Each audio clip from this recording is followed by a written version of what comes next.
one of the things I talk about in the book is what I call the before times, which I know is a phrase that a lot of people use to describe. I think we all know what I mean by that. The times we live in now where, you can't have a discussion with a friend and disagree and retain the friendship. You can't say something online that maybe isn't fully thought through, maybe you've got it wrong, without knowing that you're going to be attacked, ostracized, pilloried for it. The extreme tribalism of so many people unable to say, yeah, my side got that wrong there. All of this no longer exists. Whereas in the before times, which is pre-culture war, I'd say before the year 2005, maybe 2010, I think I call that the before times. For me, it was very much at the time when I was on the comedy circuit, and comedians, you'd go and see comedy shows and comedians were mocking different targets, or in the green room afterwards, they were disagreeing about politics and still having a beer and retaining their friendships. Like, that's the before times. Now, I won't get booked by various comedy clubs because they would think of me as fascist or far right or something, even though I'm the reverse of that. But it doesn't matter because we're now in this weird world where the narrative matters more than the truth. Everything's spun out of control. And I suppose one of the reasons I wanted to write this book is, can we reclaim that? Is there a way to move beyond the culture war now at this moment when the woke movement is dying, see this as an opportunity to retain the sanity we used to have? And we all know it, don't we? I don't think there's anyone who will dispute what I'm saying here, that I think whatever side you're on, we know that we've kind of, as a society, lost our mind. And I suppose part of it is social media. I mean, it's got to be, hasn't it? But then I wonder with, I've thought about this with Graham Linehan, right? So he, along with J.K. Rowling, are probably the two names in terms of the trans situation. Yes. The two, like, they just got hammered. And loads of us have been, loads of people have been.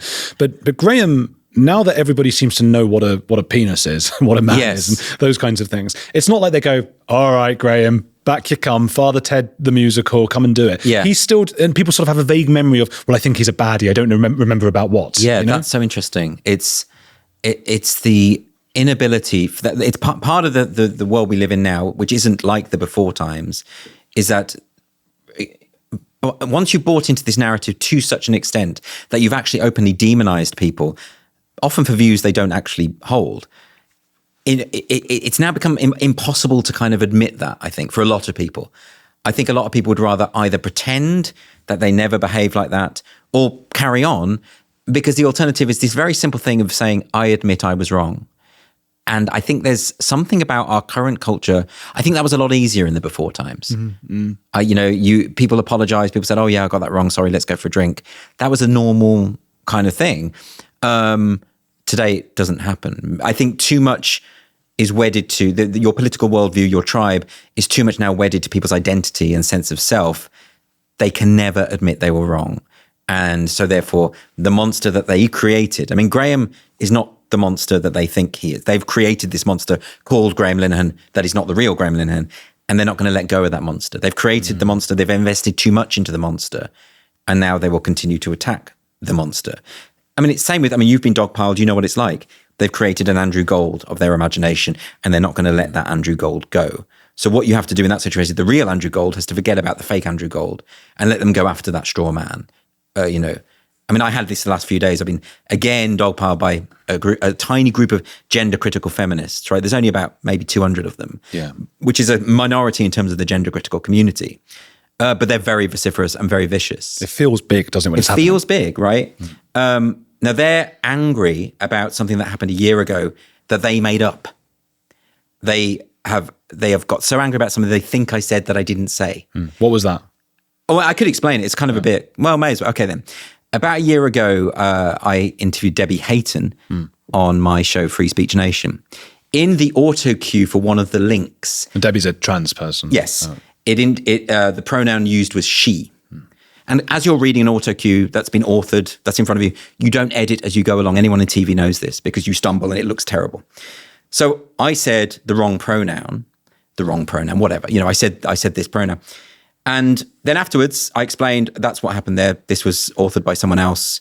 I've actually made a point throughout my media career of not doing that. I accurately sex people as a journalist because I think I've always thought that's really, really important to do. And I'm actually one of the few people that have gone out of my way to do that. I've written monologues about why I do that. I've written articles explaining my reasoning for that. Not to demonize people who make a different choice, but to explain why I do the things I do. And because of that slip, then they started piling on to me, and it went on for about maybe 6 hours. And it started off with that. Then a lot of them started saying, oh, the gays are like this. The gays hate women.